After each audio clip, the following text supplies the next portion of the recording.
I'm tagalicious.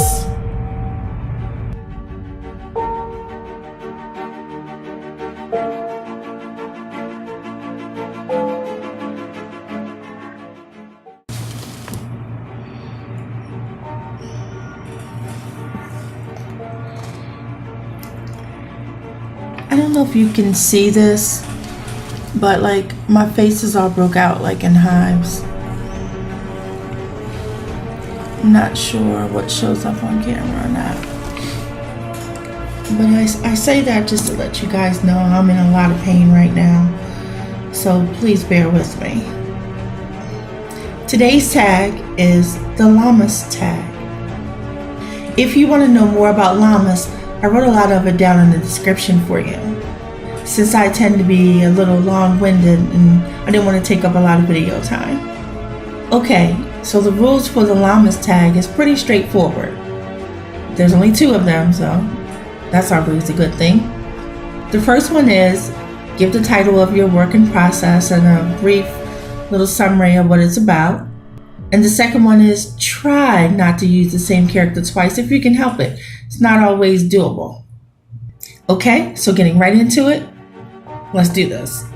The name of my work in process is called Gemini Rising.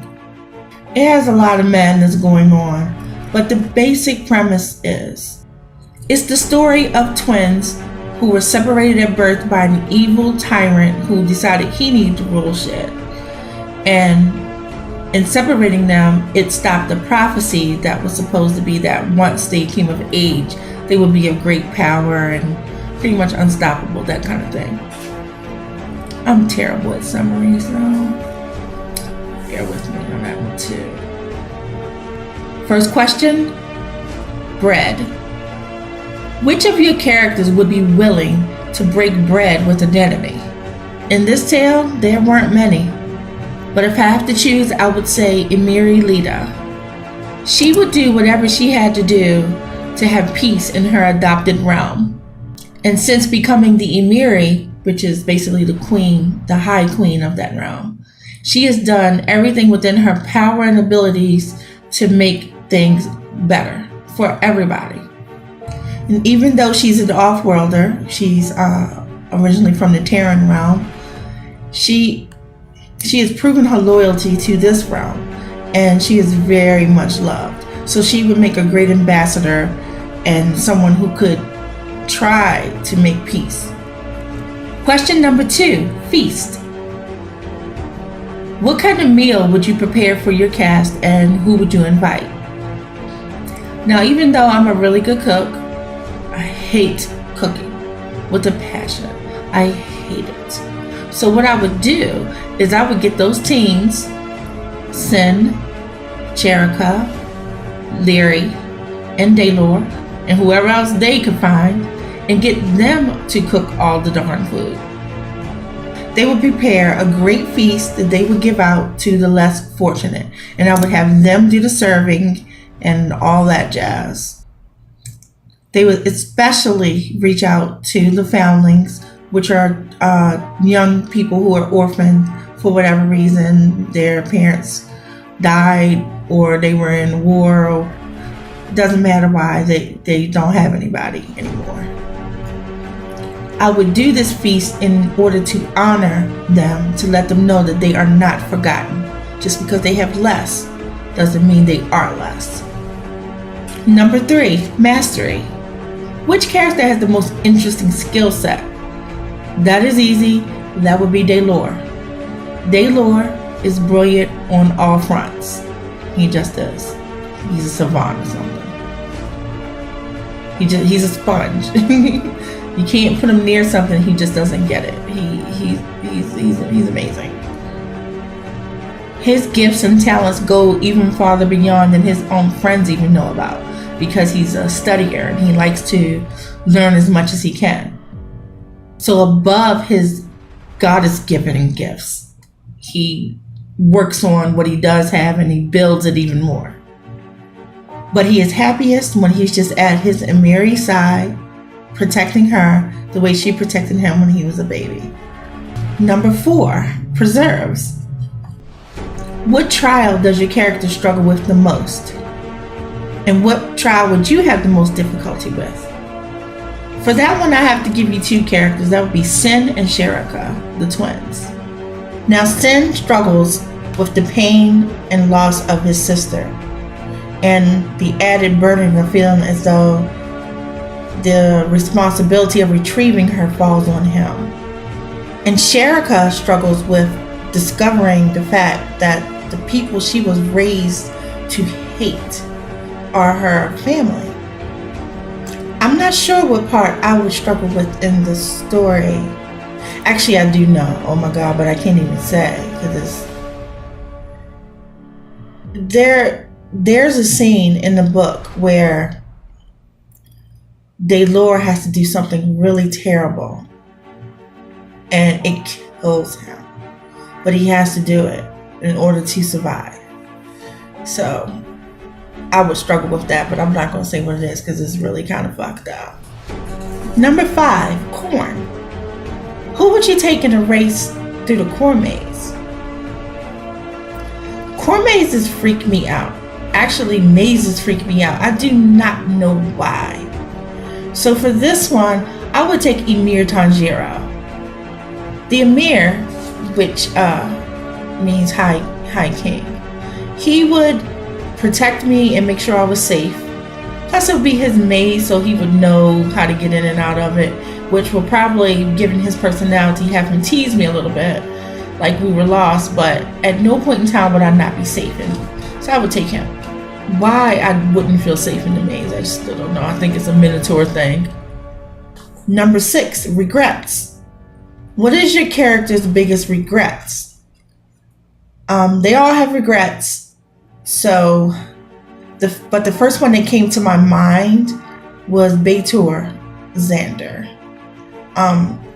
His name is Xander, but he's referred to as Beitor because he is the Beitor, which means he's the leader of the Anaru, like the leader of the warriors, the army, the admiral, I guess. I don't know, whoever the leader of the biggest name you could be in the army. That's who he is.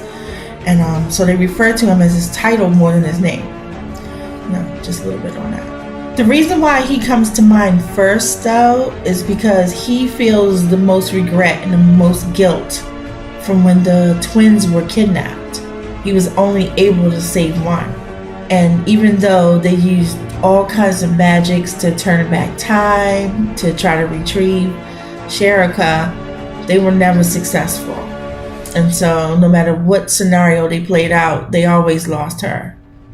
So he's always felt bad about that because it's his job to guard everybody and take care of everybody. So there was no way he could really foresee that it was just meant to be. That wasn't a good enough answer for him. So number 7, farewells. Which of the characters is the worst at letting go? Hands down, that is Sherika. Sherika was raised by the tyrant Hakan Gan. She was never mistreated. In fact, she was doted upon heavily by him. He adored her. And even though the original plan to take her was malicious, he fell in love with her. He loves that little girl. Still, she was part of the plan. So she was trained to be a weapon. And she was magnificent at it. Just as vicious as he is. She loved it. She loves all the blood and gore, all the carnage, all the pain. She loves it. It was like she was meant for it. And even though she knew from the beginning he was not her biological father, that was never a lie to her. What she was lied about was how he came to be her guardian. So when she is finally rescued, which believe me, she didn't look at it that way, and was told the truth, it was hard for her to let go of this man who she loved. It was hard for her to let go of the idea of going ham and killing all these motherfuckers. She just didn't want to believe that her whole 19 years was a lie. And just in general, Sherika has a hard time letting go, period. So she ain't the kind of person you want to piss off. Number 8, harvest. Which of the characters would be best in an agricultural lifestyle? Which would do the worst? Quite honestly, all of them would thrive in an agricultural lifestyle. They are people who adapt very easily to whatever they have to do. And having to do that wouldn't be far removed for them. They would just make it work. The person who would have the most trouble with it, though, would be Hakam Gan. Not because he couldn't, but he had just become accustomed to people doing shit for him, so he would have a harder time. But he would still be able to do it, he just would be the worst. Number 9, games. Who would go too hard at the carnival games and what would they lose at? That would be Leary. Leary fights to win. Period. End of the story. That girl goes hard at anything that she considers a challenge, something to be won. And she always wins. Always. She is the most skilled warrior in the Anara. Her father, who was the Baitor, Xander, trained her to know how to do everything from hand to hand to any kind of weapon. The girl is bad. And she has magic.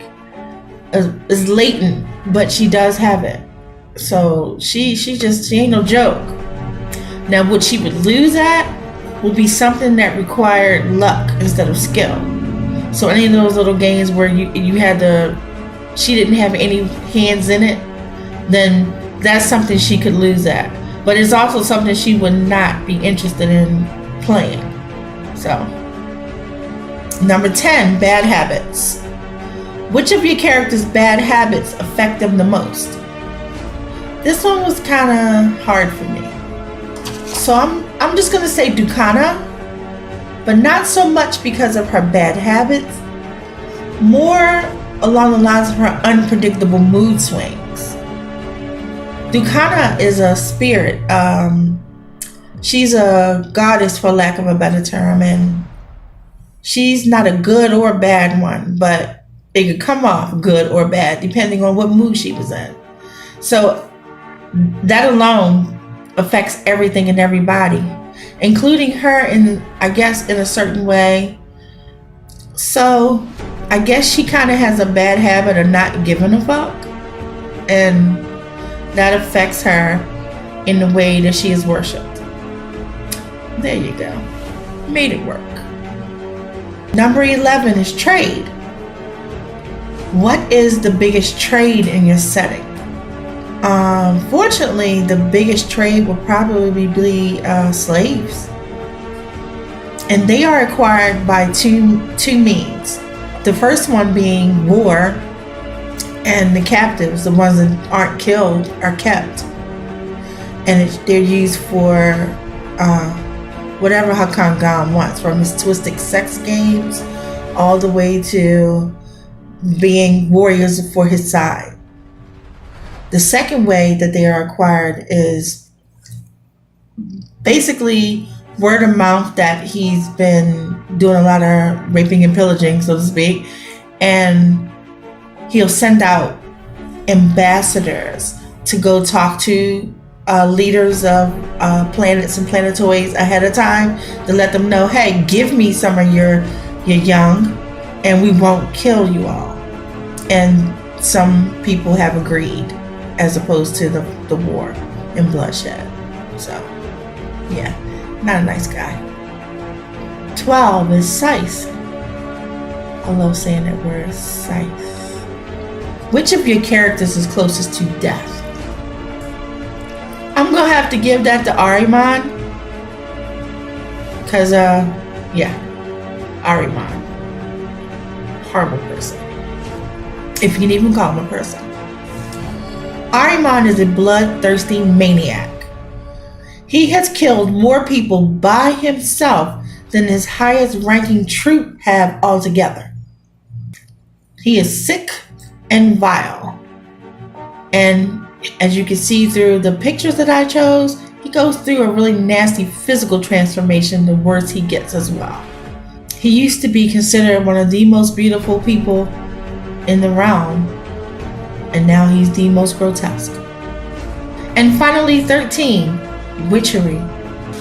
Which of your characters would learn the most from magic? Once again, I'm going to have to say Emiri Lita. I chose her because the others already have magic and they use it accordingly based on their skill set and however much of it they have. But Lita is Terran born. She is a human woman who came to the realm. She's an explorer. She came to the realm, fell in love with the culture, and just pretty much stayed. She does not have magic that she is aware of. Okay, so that's going to do it for this tag. This probably was one of my favorite ones. I like doing this one a lot. Made me really dig deep into these characters to answer a few questions that I never thought about. So it works out. This tag was created by Amelia. So please check out her channel and her video on this. She gives you more information about llamas. Also, I get to tag people now. I'm going to tag the Artillery. Girl, do this one. It will make you dig deep. I'm telling you, you're going to love it. And I'll tag KS Mead, who will probably give you a really good telling on llamas. She knows her shit.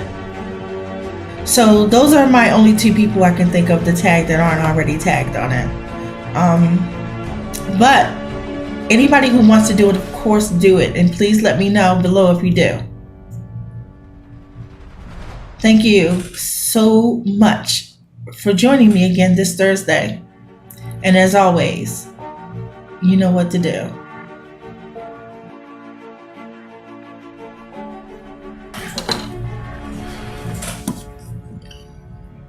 I don't know if you can tell in the video how broke out my face is, but like my whole face, my whole body is like in hives right now.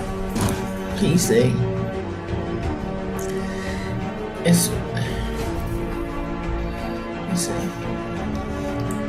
Can you see? It's really bad, and it hurts really bad. So please bear with me in this video, because I'm in a lot of pain and I'm just trying to push through it. It's so bad.